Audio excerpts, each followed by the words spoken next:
Good, beautiful morning here at the beach. Iloilo, Panay Island, the Philippines. Good morning here. Look at that. Isn't that gorgeous? That is gorgeous.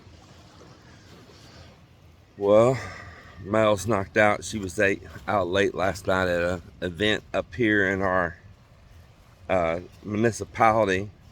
Her and all her, she called Zumba Titas.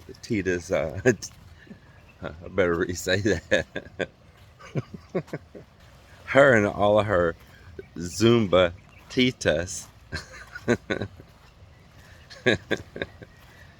They got all dressed up and looking beautiful. G-Law went with her, and there was an indoor event inside. And I guess they had bands and stuff too.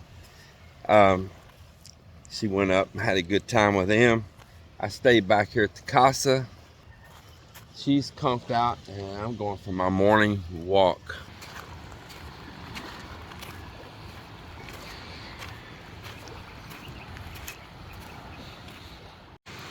Nice little sandbar right here.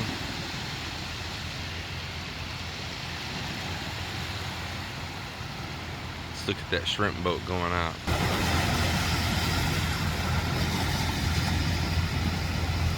No, they're not getting like big shrimp. They're getting those little krill.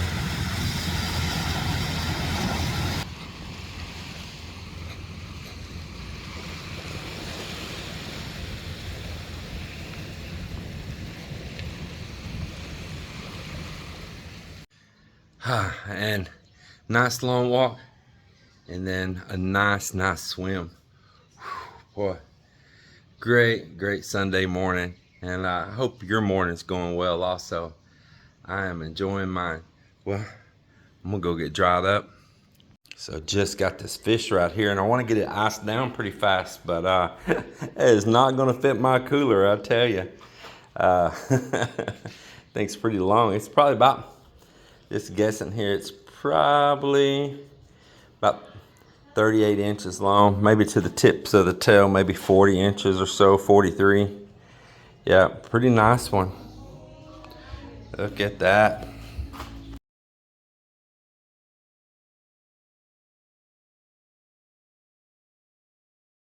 So check this out. Well, this is nice. All this going in freezer, and Marvin's gonna keep the head, chop it up for a soup. He likes that liver, he said, and he likes those eggs. And I got me some here too. What do you think about it, Mo? Oh, it's pretty good though. It's pretty good. I think it's gonna be so good though. Yeah, it's nice eggs, right? So there you have it right there. Look at Mel's getting ready to bag it up. Bag it up. We do, but I hate to waste the vacuum seal on these because you know we'll eat these up pretty fast. Cool. Hello everyone. I am here in Gimbal Hospital. So the reason that I was here because I brought my sister-in-law here, Joanne, went to for checkup because she had a rash. I mean, her whole body was having a rash, and she have been fever for weeks. So to make it sure that she's all right and it's not positive in dengue, so I asking her and bring it here to Memorial Hospital. Here it's a public hospital here in Gimbal. We're still waiting for the doctor to come to check her. I hope that everything will be okay to her. That finger crossed that she's not positive in dengue. You know, it's hope it's just only something else or rashes or whatever. So hopefully.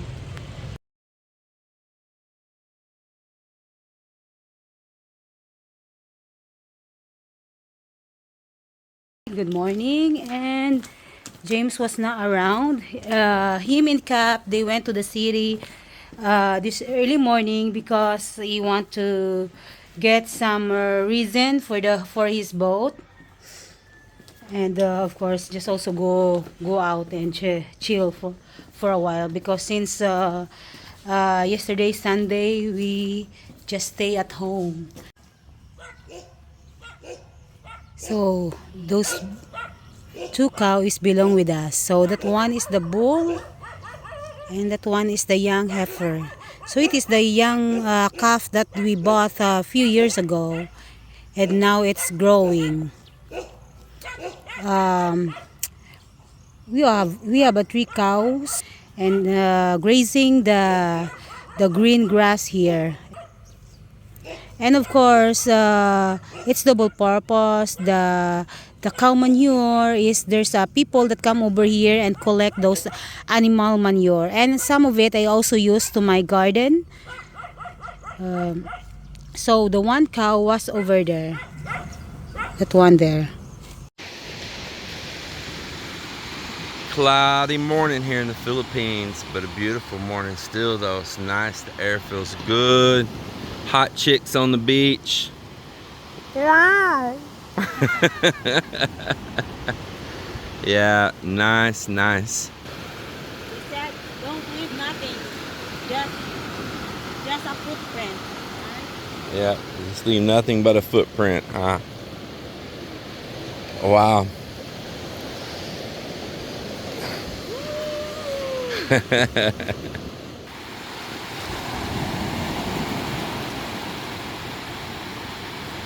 Man, that's nice.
Well, we're gonna make a fast walk now, so I'm gonna put down this camera, and we want to pick our pace up fast so we can get a good workout in. Rainy, no work day.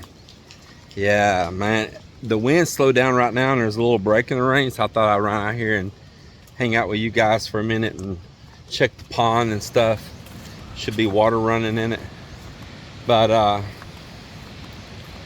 it's not been like mega hard rain. It's just been like steady little showers and all, but definitely not a work day. And I think the weather's going to increase over the next couple of days. There's that I know these will be delayed, not too terribly delayed, but they will be delayed. So this is at the time that typhoon is approaching Luzon right now, and we don't catch the typhoon, but we have an inflow.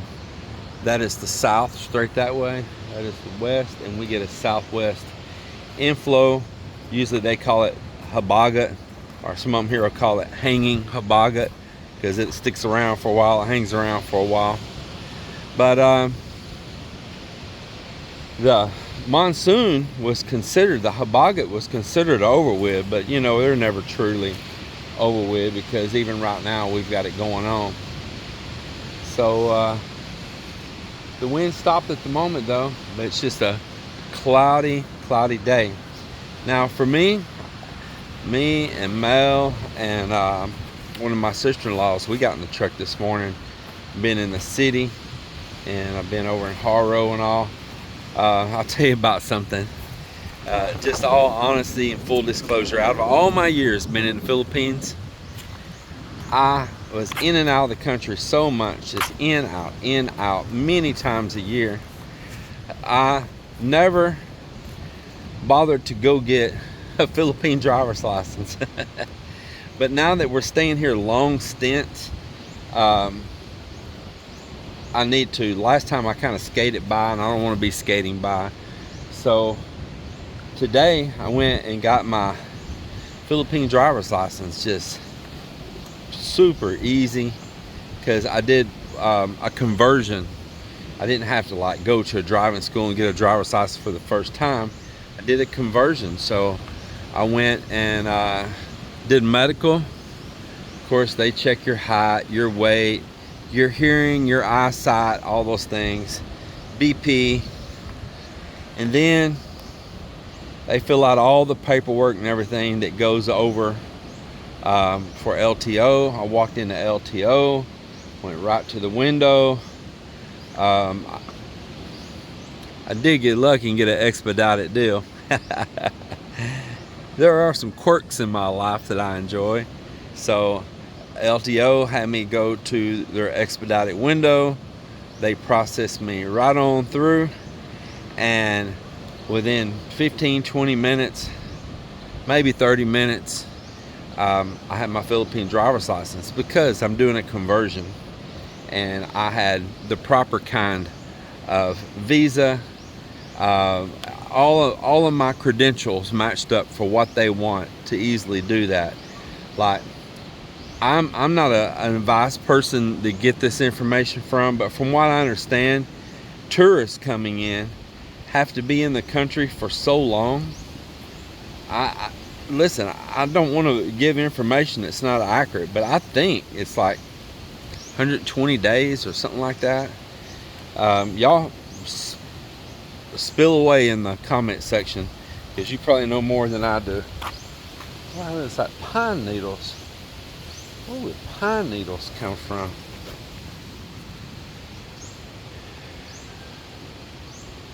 Huh. Maybe somebody's been up to Bakari and brought some down. That's wild. So anyway, and then if you're on a tourist visa, I think if you don't have a certain length extension and all too, they won't give it to you. It just kind of seems like they're not wanting to give the tourist a driver's license, because you're here as a tourist and you're allowed to drive on your foreign license for X amount of days anyway. And again, I'm not an expert on keeping up with all that. You all can, I'll just bring up the subject and you all can answer it all in the comments if you want. But as a tourist, you're allowed, or when you come into this country, you're allowed to drive on your foreign license for X amount of days. And some people drive on it longer. I'm guilty of that, of doing that. I'll just be really honest. So they pull you over or something. I've never had anybody ask me, you know, when did you arrive, or ask to look at my passport. Just never had come about or anything, which I ain't like out getting in trouble, getting pulled over and all anyway. Although there has been a couple times that, like, traffic management up in the city, especially on Diversion Road, they see certain kind of complexions and all. They're like, they see an opportunity, and but I've never had a ticket or anything, because they go on and leave me alone. So anyway, y'all comment how long you can legally drive, not being a renegade like I was. How long you can legally drive in the Philippines when you enter on your foreign license. But the point that I was trying to make is that, so if you come in here and you get visa free for the first 29, 30 days, whatever it is, well, during that amount of visa free time, if you're coming in from a country that's got, you know, that reciprocity agreement, well, that's the amount of time your driving's good for also, so you should be okay. Now, when you start doing all these extensions up to 3 years and you're in the country, unless you've just got lucky, there was not supposed to be issuing a driver's license, and they've been doing a crackdown on that. And because you're supposed to just be here as a tourist, and as a tourist, the initial time they gave you was your driving period as a tourist. You get my point? So there's my friend Cap. I mean, he got pulled over, and they right up here in our town, and they checked if he had a license. Yes, I do. And they looked at it and kind of in questioning how he got that, because they issued you this, and really acting suspect with him. And he said yes, they did. But my buddy Cap, he got caught riding without a motorcycle license, and I think they might have got pulled over because one of them didn't have a helmet or something on, him or his girlfriend. I think it was his girlfriend. And anyway, they not only fined him, but he was not allowed to even get a driver's license for 1 year. So from the date that you got caught driving without a license, they don't leave you a pathway to make you whole and to make you legal so you don't get in trouble again. Instead, they punish you for 1 year. To me, that seems extreme. Fine them, fine it. You pay the fine, you can get it in 90 days or something. I'm just spitballing here, but and pay a fine. But a whole entire year plus the fine, and man, he counted down that year, and he had to do a lot of public transportation and everything. And he thought them tires was going to rot off his bike before he's going to get to ride it again. And I'm not selling Cap out. We mentioned this in vlog before with him right next to me. He was right here. I think he was right here. Yeah, this is Cap. Kooky, right?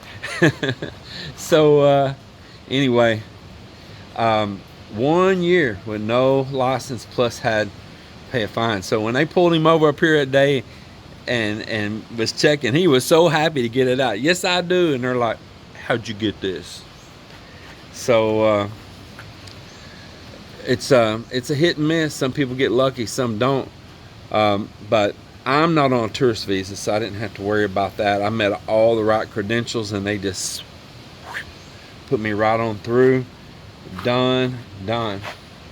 So anyway, that's the story on all that. Let's look at a couple other things here before I go get out of the rain. It's starting to drizzle up again. I dig underneath this roof. So we plywood this wall here. Now it's not going to stay black. That's just a backboard. That's marine plywood, and we just using some old paint we had to put color behind it and then to seal it and protect the wood. This all has that plywood painted black behind it too, and we got all the bamboo on it here. Man, doesn't that look nice?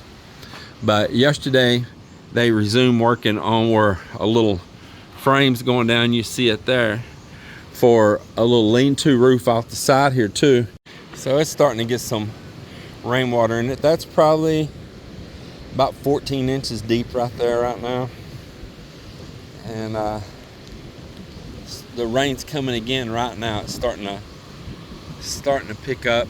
I can see it off in the distance. So I'm gonna go ahead and head in, but I'll tell you what, isn't that stonework just beautiful? Man, I like that. I like it. I do. This thing's gonna look so good filled all the way up with water. I'm telling you, it's gonna look so nice. So there's about 3 or 4 different rivers right here down this beach in a short walking distance. So in those rivers, the locals can catch those, what they call janitor fish, or I grew up knowing them as a Picassimus, which will, people put them in aquariums, now clean the aquariums and all. If those things get big, they get long, and they said that they can go down there and catch me some and bring them to me. So I said, let this thing get a little bit more water, let it start getting a little bit of algae, and we'll put a few in there. I told them to get me some maybe that are already like 8 inches longer. So now usually in the aquariums they'll get on one they're real small and young, a little small janitor fish, but we're talking about on that bigger, and there's a lot of surface to clean in here. So I told them, get me a couple that are maybe like 8 inches. So I'll put those in there, and that'll be pretty cool. And if anybody's wondering what kind of fish I'm going to put in that, it's going to put a variety, and I'm not going to put a whole lot because I don't want the water spoiled from all the I might be interested in putting something like 4 catfish in there. Hopefully it'll keep a natural water exchange, because all the overflow off of our cistern, which is tied to all our gutters and scuppers on the decks, goes into that pond and then overflow out, and all the water off of this deck up here goes down that driveway, and it's got a place that goes in the side there on it too. So hopefully there will be a good water exchange naturally, so when dry season comes, and dry season will be the time I'll have to probably give it a lot of extra effort. And we're always going to have to get in there and clean it out, because these talisai leaves and stuff blowing and getting there and on are big old leaves. That's what turns the color of the water too. It's just like having a big old tea leaf in there, you know. And it'll turn the color in the water. Anyway, I think it's going to be great. It's going to be beautiful. I'm going to enjoy it. And if I do have some fish in there, it's edible fish, and they get up kind of too big and I want to start some young ones again, I'll get them. Or somebody will swap them before I get them. Yeah, and then there's that. Well, it is a no work day. Look at this. Look at that. The guys come over and got an advance. I think they were going to do a couple of them, some like Mont and Francis, some work at their own houses. Maybe Joel and Francis, same place. Francis is Joel's son-in-law. Look at that.